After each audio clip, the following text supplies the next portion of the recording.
Hello YouTube friends, I just wanted to do a quick video on a rear wheel bearings on a 2008 Honda Odyssey. This video is not a how-to video, it's what's under there and do I really want to do it kind of video. And it is a fairly easy job in my opinion. If you can do a brake job, you can do this job without any trouble. I used a Dorman 951-850 hub bearing, and that's it right there.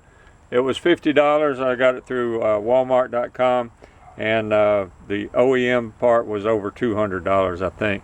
So the process I took to start with, jack your vehicle up, and you can spin that bearing to see if it's dry. Make sure you got jack stands under your vehicle. So the process was pretty easy. Take the tire and wheel off, and then you got these two Phillips head. You'll have this exposed. You got these two Phillips head screws right here. You can bump them with a hammer and pull them out. So you take that, take those screws out of there.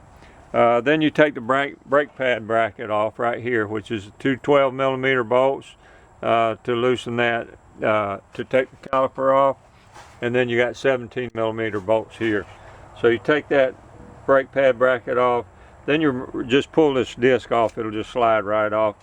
Then to hold this bearing in, it's got 4 bolts that go on the back side here, right in here. And it's a 17mm, so I used 17mm here, and I used a little cheater bar on that.